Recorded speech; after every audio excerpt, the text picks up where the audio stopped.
And here's what it looks like now. So, how did we get here? Well, it all started when a teacher named James Naismith wanted to make a fun game for his students. And boom, just like that, we got basketball. But at first, the game was complete garbage. I mean, they played with soccer balls and used wooden baskets as hoops. Yeah, it was literally basketball. And they couldn't even dribble. But the game quickly evolved. And by 1906, metal rims were introduced. They finally allowed dribbling, thank God. And the very first professional basketball league was formed, the NBL. But 12 years later, another league was created called the BAA, creating teams like the Celtics, the Lakers, the Knicks, and the Warriors. And by 1949, basketball was getting so popular that the BAA and the NBL were like, let's do it. So they merged, creating the NBA.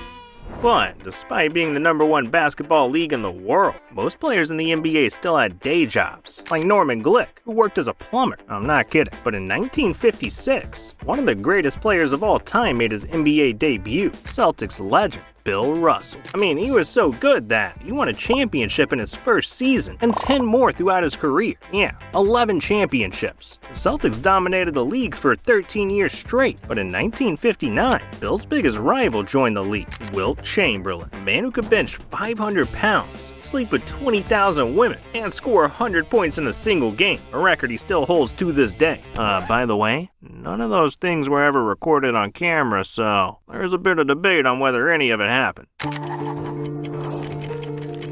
The next 20 years were a dark era for the NBA. In fact, it was almost the death of it. In 1967, a rival league was formed called the ABA, creating teams like the Spurs, Nuggets, Nets, and Pacers. 2 different leagues with over 200 players, completely splitting the basketball fan base. Not only that, but 70% of NBA players were addicted to drugs, which was a big no-no. And by 1978, the NBA was down so bad, even most of the finals weren't aired on TV. Nobody cared about the NBA. But right before officially going bankrupt, the league was saved by 2 unlikely stars. This is Larry Bird and Magic Johnson. And in 1978, they were the 2 greatest players in college basketball history that just so happened to be playing at the exact same time, leading to one of the greatest rivalries ever. They talked smack, got physical, all while dropping 20 points on each other. It became the hottest thing on TV. I'm talking 40 million viewers for a single college game. Between 1978 and 1979, Bird and Magic officially declared for the league, with Bird going to the Boston Celtics and Magic to the Lakers. Meanwhile, the NBA absorbed the 4 remaining ABA teams, making the NBA the only professional basketball league. And oh yeah, in 1979, they finally added the iconic 3-point line. The NBA was suddenly bigger than ever. Hell, the league even started selling players' jerseys for the first time. And it was all led by Bird and Magic. But despite all that, the NBA had no clue what was about to hit them, because there was a kid from North Carolina about to change not only basketball, but the world forever. In 1982, a 19-year-old college player was averaging 13 points and 4 rebounds. Nothing special, but it was enough to help bring his team, the North Carolina Tar Heels, to the NCAA championship. And it was during that game that he made a name for himself, because in the final seconds, with his team down 1, he did this. 18. Shot. Jordan. It's over. North Carolina has won the 1982 NCAA championship. Michael Jordan was ready to take over the basketball world. And in 1984, when Jordan was drafted by the Chicago Bulls, he instantly became a star, winning Rookie of the Year and looking like he'd be the face of the game for years to come. But at the start of his sophomore season, Jordan shattered his foot. Meanwhile, there was another player coming out of college, ready to take MJ's spot. This is Len Bias. And the kid was so good, scouts were saying he'd for sure be better than MJ. He was bigger, stronger, and a better rebounder. And in 1986, he was drafted by the Boston Celtics, a team that still had legends like Larry Bird, Bill Walton, and Danny Ainge. But just 2 days later, the NBA was hit with one of their worst tragedies. Local success story took a tragic turn this morning. Len Bias, the Maryland University basketball star on his way to becoming a world champion Boston Celtic, died of an apparent heart attack today at Leland Memorial Hospital in Prince George's County. He died of heart failure because he used cocaine. The medical examiner said the cocaine in Bias's body was virtually pure, while most found in Maryland is 60% diluted. He said Bias inhaled the powder. Within seconds, it was absorbed into the blood and quickly interrupted the electrical activity in his brain, and that produced an irregular heartbeat. Len Bias tragically passed away, and with that, brought an end to the Celtics dynasty. But there was another dynasty right around the corner. Now, a few months later, Michael Jordan returned from injury and literally became the most famous person in the world. He won 3 championships in a row with the Bulls, released the most iconic shoes of all time, the Jordan 1s, and he was so famous, you could recognize an outline of him. Everyone wanted to be like Mike, and it brought worldwide attention. By 1992, the NBA started playing games in countries like China, Germany, and Russia. And for the first time ever, you had legends like Bird, Magic, and Jordan all playing for the USA Olympic team, forming the Dream Team, aka the greatest sports team ever assembled. At this point, basketball and the NBA was at its peak. It was so big, the league even added 2 teams to Canada, but it was all short-lived. Last night, we began the show with the disappearance of Michael Jordan's father. Tonight, the worst fears have come true. James Jordan was found dead, victim of an apparent murder. Jordan was devastated, and being unable to cope with the pain, he officially retired from the NBA in 1993. This left a massive hole in the league, and the Houston Rockets tried to fill it, even winning back-to-back championships. But it just wasn't MJ. So only 2 years after retiring, MJ shocked the world with 2 of the most iconic words in NBA history: "I'm back." But when Jordan returned, he would meet the Black Mamba for the first time. And that's only one of the 8 sections coming up, after a word from our sponsor, Morgan & Morgan. See, when you're as good at basketball as I am, you become a target on the court. So after I dropped my 69th point in the game, this dude that was guarding me got mad, blindsided me, and broke my ankle. And I didn't know what to do. I couldn't afford the cost of fixing my broken ankle. But after doing some digging, I found something that saved my life. An injury law firm that'll fight your case for completely free unless you win. Yeah, Morgan & Morgan will fight to give you the best results. So if you ever have an injury, you can go to forthepeople.com and sign up for a free case evaluation to get started. Trust me, dog, you won't regret it. Well, look, we gotta get back to MJ, cause with the words "I'm back," he made his return to the NBA, where he and the Bulls went on to dominate the league again, winning 3 more championships in a row, including one on Father's Day, where MJ dedicated the win to his dad.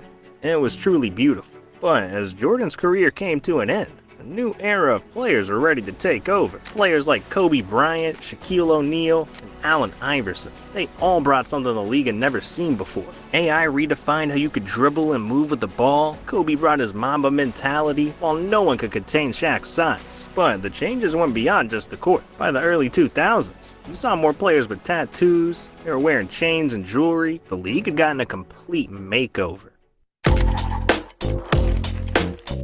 By the year 2003, Shaq and Kobe were dominating the league. They teamed up on the Lakers, and it won 3 championships in a row. It was a thing of beauty. That was, until their relationship fell apart. Kobe thought Shaq was being a lazy fat ass, and Shaq thought Kobe was mean, so the two ended up hating each other. But all eyes were on a much bigger story. See, there was a player in high school that was more famous than any NBA player. A player that was part Magic Johnson, part MJ, and part superhuman. I'm talking about LeBron James, the most exciting prospect basketball had ever seen. I mean, if the league accepted high schoolers, he would have been playing in the NBA at 16. He was that good. And in the 2003 draft, he was selected by his hometown team, the Cleveland Cavaliers, ready to claim his crown as the king of the NBA. But while everyone had their eyes on LeBron, something sinister was going on in the background. A referee by the name of Tim Donaghy was rigging games for the Mafia,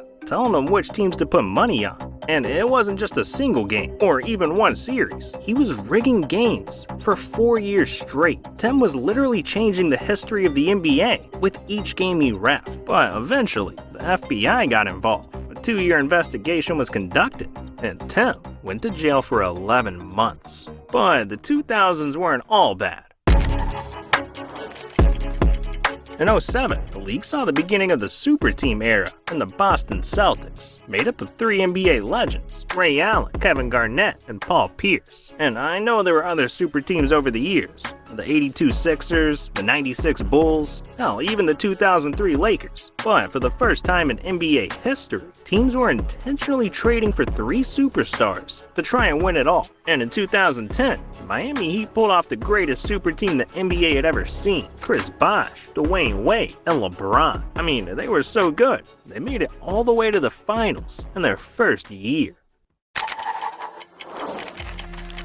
By 2011, the league had hit one of its lowest points, going into a complete lockout. Basically, team owners wanted to pay their players less. Players said hell no, and the NBA shut down. So with nothing to do all day, stars like LeBron and KD went and dominated in local gyms. Some players like J.R. Smith went overseas to play, while others were forced to literally find a normal job. No one knew if this was the end of the NBA. But finally, after 161 days, everyone came to a new agreement. And this marked the beginning of the absolutely ridiculous NBA contracts we see today. I mean, dudes like Timothy Mozgov, who averaged 6 points a game, signed a $65 million contract, while stars like Kevin Durant were signing contracts for over $160 million. To put that into perspective, the most Bill Russell got paid at the height of his career was $100 grand per year.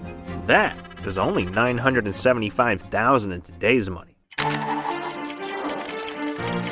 With the NBA finally back, LeBron lived it up in Miami, going to 4 straight finals, winning 2 of them. Basketball was witnessing a new GOAT emerge, and the NBA was in the midst of its LeBron era. By 2014, LeBron returned to Cleveland, ready to win his hometown a ring, thinking it was going to be an endless flow of championships. But there was a team in the Bay Area with a player named Steph Curry, who was about to change the NBA forever.